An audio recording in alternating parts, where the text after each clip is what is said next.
Hi, I'm David. And I'm Gail.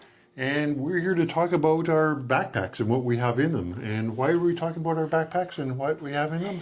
Well, in a few days we are going to be starting our walk from a place called Fidenza in northern Italy to Rome, which is a distance of 605 kilometers over 25 days. Right.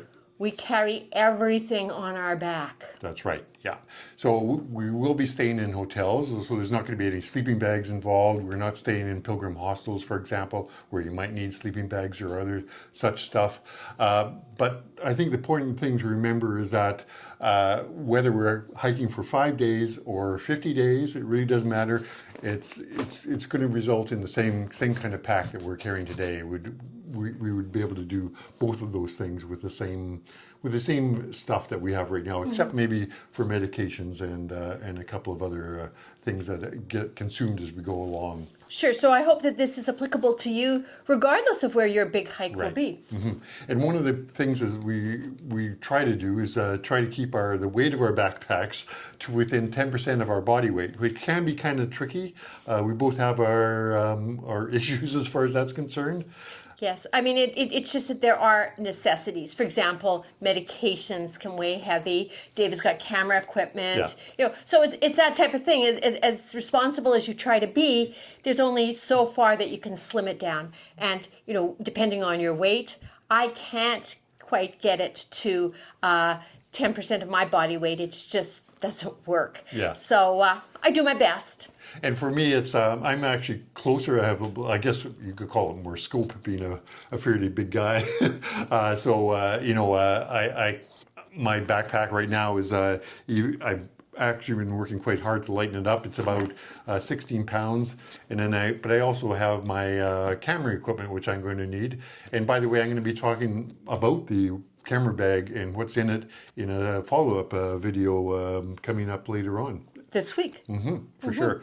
Anyway, so that's what we have. I think the total weight for me is about 19 pounds. And I'm like 15, 16. Something like that. I think probably 15 Depends pounds, on the scales. We've tried several scales, and we weigh everything, by the gram before we pack it in. For sure. And we are experienced because we have been doing long distance walks now for 12 years, since 2012 when we walked the Camino de Santiago. So we kind of know the rules, we kind of know what we need.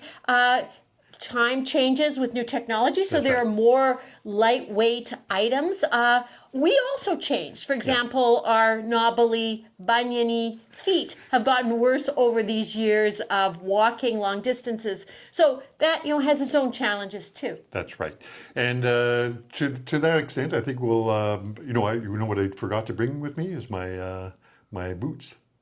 And voila, our boots have suddenly appeared on the table. That's right. That's bad luck. But anyway, David, what do you have to say? Anyways, what we're wearing right now is the garb that we are going to be wearing while we're walking. So we'll go over that. But let's start at the bottom with our boots. We're both wearing basically the same, the male and female counterparts of the same boots.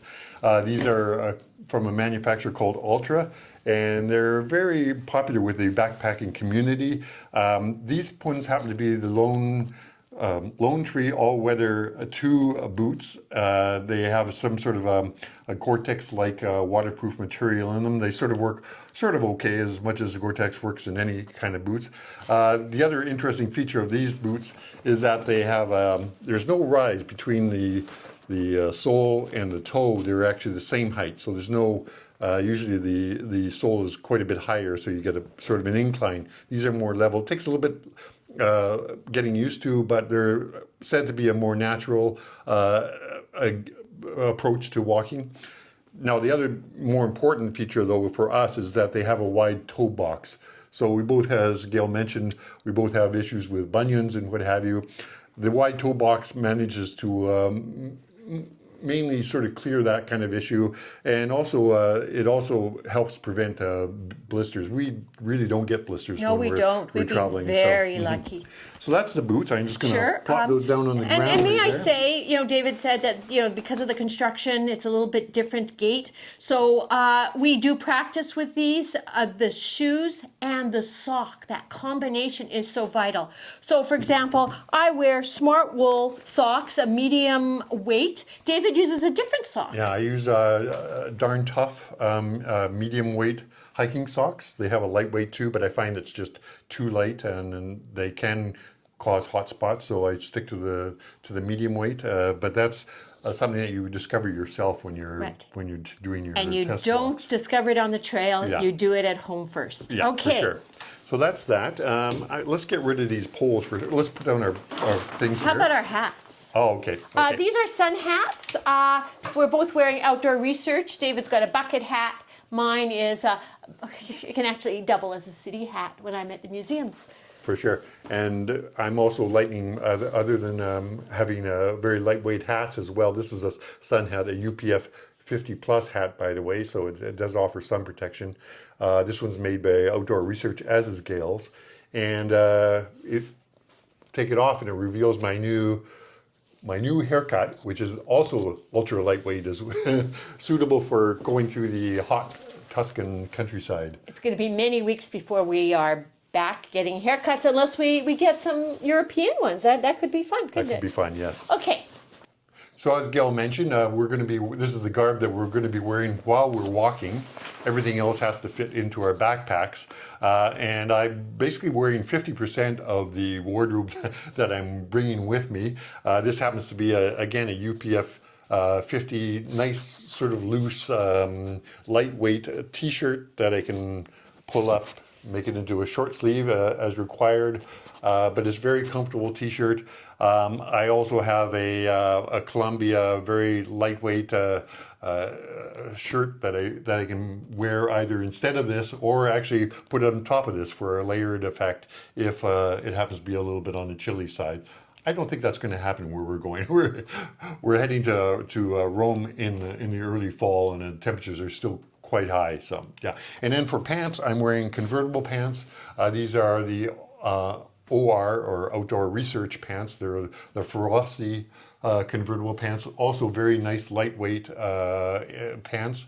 And I'll also be carrying a pair of non-convertible OR Ferocity pants as well. So that's basically my wardrobe, other than some extra pairs of underwear. But well, actually not just one extra pair of underwear. I travel very light. We have different feelings on this. Yeah. Okay, so I am wearing a Eddie Bauer sunproof a blouse. It rolls up and has a button affair that allows for short sleeves. It has a twin in yellow. So there's 2/3 of my tops, Yes. maybe 50% because I have a Columbia sleeveless. If it's really, really hot, we always have sun protection, in terms of lotions. And then I have a t-shirt that can double as, in a pinch, something to sleep in, but it also has that sunproof feature. So let's call this 25%. So that's a difference between you and me. But hey, what can I say? My pants are old Royal Robins. I've been wearing this pair as well as their twin since 2012 when we did our first long walk on the Camino de Santiago. I am not taking the twin pair this time. I am putting all my eggs in one basket. I do have a little skirt that could be worn at a restaurant. It could be worn at a gallery. I think it will do as dual purpose. It could also be worn on the trail, but these have the feature of being convertible pants, so I can always zip off the legs in any event. And you also have leggings as well that you can wear with your skirt. I do. They're more leotard leggings, weigh heavy. Right. We weigh absolutely everything to the gram on scales, and sometimes you're debating one blouse over another. Sometimes just the dye can be a little bit different, even if the model is the same, and it makes a difference in weight. It's silly, it might sound silly, but everything is cumulative. It all adds to the total weight. So now we should talk about our poles briefly. We've been using these poles ever since we started doing long distance walks, and that's dates back to 2012. Always the same poles. We've gone through a few, but this is certainly the latest iteration of those poles. They're made by Black Diamond, and they're made out of carbon fiber. They're not metal. Extremely lightweight. You wouldn't believe how light these things are. So we definitely recommend them. We like them a lot. Now the beauty of them is that they collapse down like that fairly easily. And at that size, then you can actually fit them inside of your backpack. Now, the key here is that when we're traveling, when we're doing our long distance walks, we only do carry on. We don't check our bags because we're really concerned that our bags might get lost. I mean, we've spent a lot of effort selecting all the stuff equipment, that we have. Really. Yeah, more than clothing. And we don't want bags to get lost if we're checked and arrive and we're all ready to hit the trail, and then all of a sudden we have to go shopping for stuff that we've probably spent months accumulating just to get the weight down and what have you. So it's important that we do carry on when we start our walk anyways. Yeah. So what's the beauty of this when you're going through customs? The beauty of this is, I'm going to take off this camera bag right now. The beauty of this is that when you buy them, the beauty of these is that we can stick them in our suitcase. And although the TSA, when you're going through security at the airport, they don't like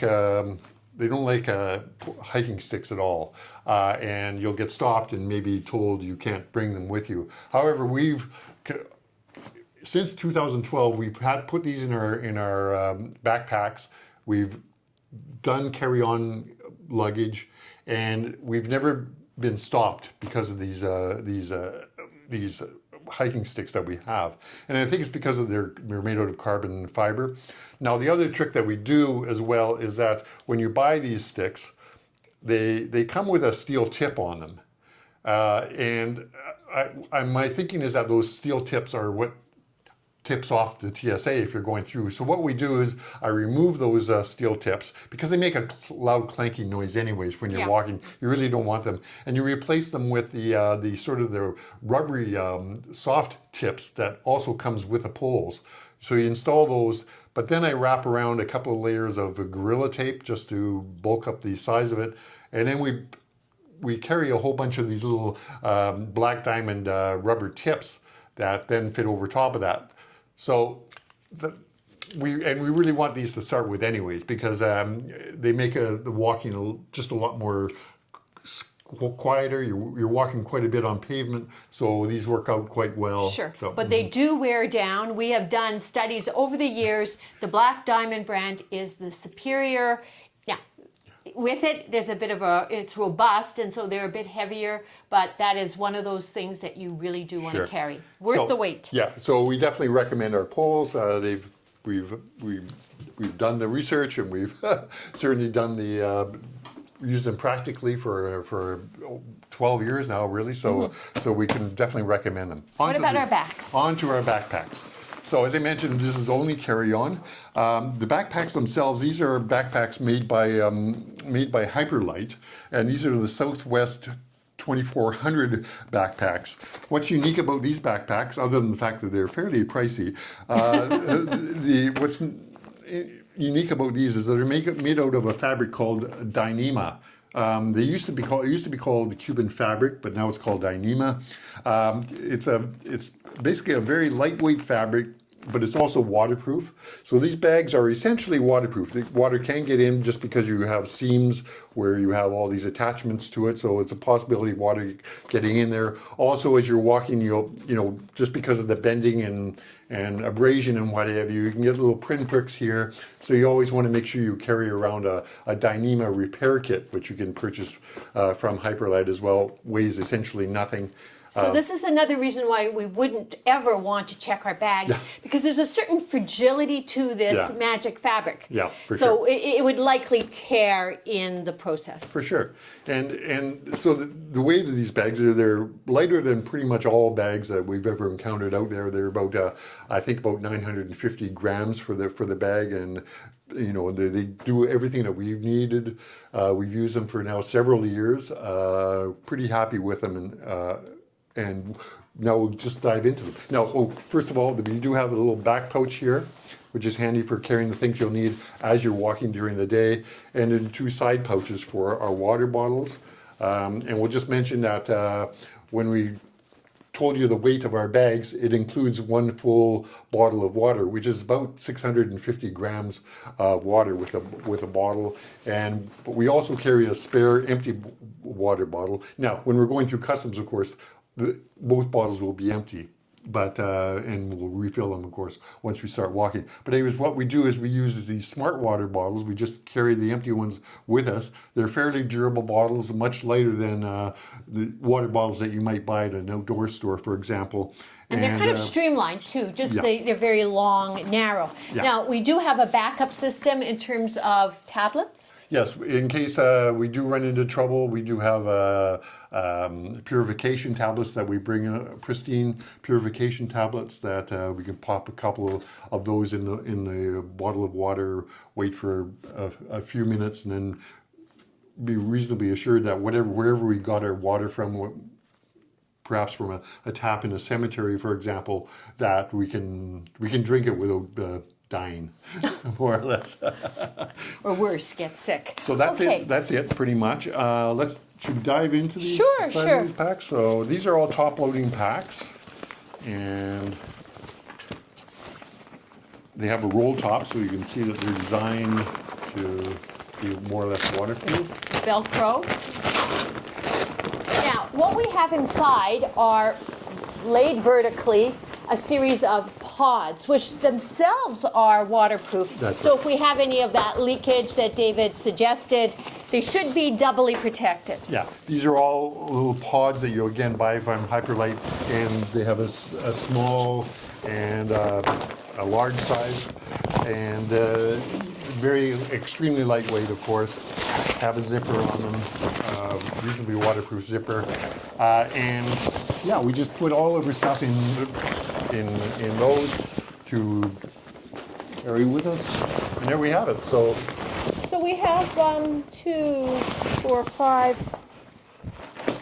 I have 6. I have 5. Yeah, yours that's right. is I have one the more. additional one. Right. For sure. Now, what's kind of funny, and you're going to see that when we go through these, is that we have itemized kind of collected items in each bag, but we have kind of conceptualized them differently, which shows a difference in personality and maybe how we perceive things. So what are your categories? Well, on the very top, the most available one is my trail bag. Basically what it has is, well, I'll go through it in a moment, but a trail bag, which are things that we might need while we're walking down the trail.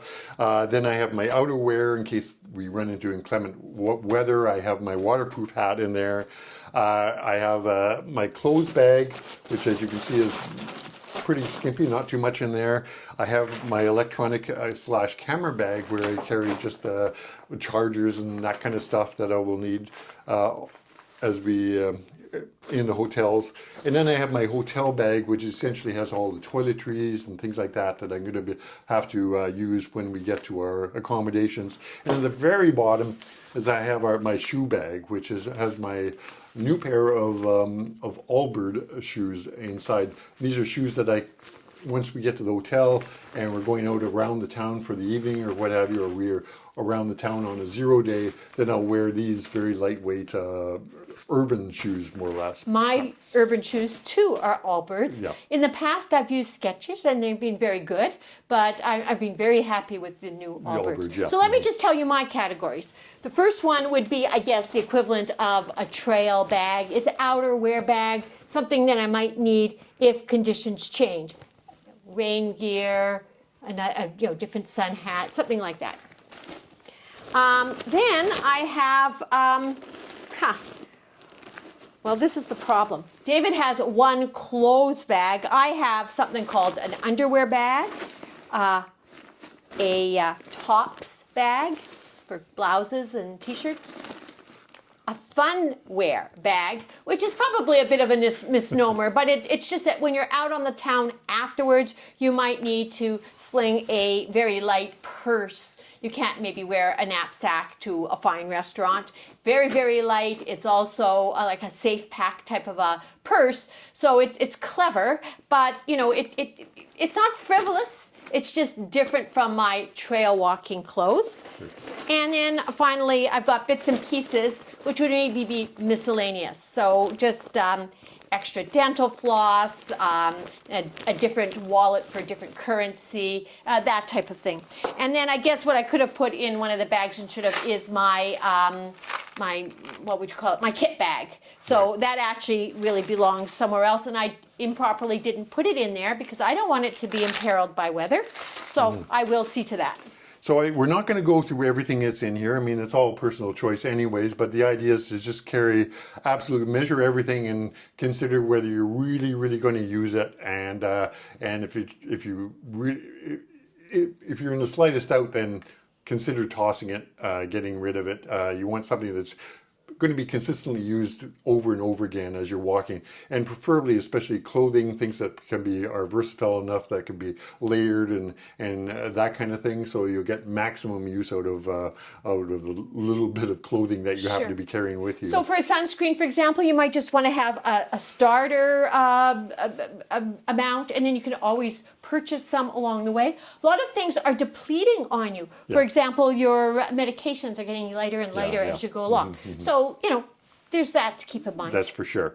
Anyway, so as I said, we won't go through everything in particular. I'm not going to go through my electronic and camera bag. I also, by the way, carry an iPad with me. I'll discuss both of those in my camera bag in the separate video when we get to that. So we won't talk about that at all right now. But we do like our iPhone. We each carry one, and that too, has multiple uses. Yeah. For sure, I'm using it for photography. Again, we'll get into that. But its primary purpose is just for GPX tracks, which we use to navigate through the different things. There's lots of sources for GPS tracks out there. So I have my set all loaded up on Maps application, so we're ready to go. And all of our travel books as well, that kind of thing. And it's handy for making reservations. And these days we also carry all of our any documents that we might need as well are on our iPhone. David is reachable then if there's any problems with our accommodations down the road, because David does all of that in advance. Also, I like some pleasure reading, and I've got that. I just wanted to have a plug for the travel writer, Sandy Brown, an American who lives now in Lucca in Italy, along the Via Francigena. He has written a series of books on this route, and they have just been amazing, haven't they? And yes, and we have the electronic version of those books that are from Cicerone Books. We both have those on our phones, so we can refer to them while we're in the hotel planning for the next day's walk, just to get an idea of what we're in for that day. Yeah. So anyway, so that's the only bag I'm really going to talk about from my standpoint is my trail bag. As I said, this is at the very top, and what we do is we have our emergency supply of Triscuits, or it could be some other kind of stable wafer. The Triscuits happen to be kind of tasty, actually, on their own even. They're our current favorites. And then some sort of emergency supply. In this case, I have just a can of sardines. It could be some sort of spread. It could be Nutella. It could some kind of meat spread. Something that you have on hand, no bigger than this or heavier than a can of sardines, really. Just so you have, because quite often when you're walking on these pilgrimage routes, especially the Via Francigena, you run into the situation where there won't be a place where you can drop into a restaurant at lunchtime, or there won't even be a grocery store, or if you happen to be traveling on a Sunday or a Monday, that whatever grocery stores there might be or restaurants will be closed. So you want to have something just in case that you have on the ready to consume. And it's kind of nice having a picnic in the middle of nowhere, actually, with a nice view. Other than that, we will tend to, if we can, buy a sandwich in the morning to take with us to have for a lunch. That that kind of thing, something that be consumed. Yeah, we like to buy local, and those bakeries have beautiful, beautiful sure. things. And we also carry, of course, well, we have a first aid kit that we carry with us, and we also carry a little headlight just in case it gets late at night, a very lightweight headlight. And these are pristine water tablets, our Dyneema repair kit for our backpacks. And also, importantly, is our little dinette set, I guess I should say, which sometimes we'll use on the trail. What we do is we have a couple of very lightweight IKEA plates that we purchased, picnic plates, I guess you'd say. We have a set of knives, fork, and spoon that are sort of backpacking style spoons. Some salt and pepper kits that we liberated from IKEA. We have a corkscrew, a very lightweight, simple corkscrew, and a bottle opener. In Europe. Yes, yes. And that what we use this while we're having our lunch, perhaps on the trail, some of this stuff, but also at night when we're in a hotel or an apartment or whatever we happen to be staying at, we can bring in some food and we like to cook if there's a kitchen. Yeah, So for sure. it's fun. So all this is helpful, and I think that's Okay. about it. I wanted to talk about just one thing because there's nothing too exciting in my bags. But our our lightweight carrying of clothes is predicated on the fact that we have to wash along the way. So we're using a new system this time. I've tried it out at home. I haven't tried it out yet on the road. Normally I carried, and for years, Forever Fresh, I think, Forever New, the little soap suds that are in a plastic screw top container, which is a bit bulky and it is heavy. But now I'm trying a new system. It's called the Scrubba Wash Bag with associated soap strips. So here we go. This is the Scrubba bag. So this kind of gets over the situation where sometimes at the hotel you don't have a deep sink to wash in, or the bathtub isn't somehow appropriate, or you don't have a proper kind of bottom to keep the water in. Here you fill the bag with water, depending on the size of your load, albeit a fairly light load, something like 2 t-shirts, 2 pairs of socks, and 2 briefs. Or a smaller load would be 1 t-shirt, 1 pair of socks, 1 brief. You fill it up to that particular line. You add half a sheet of this lovely soap.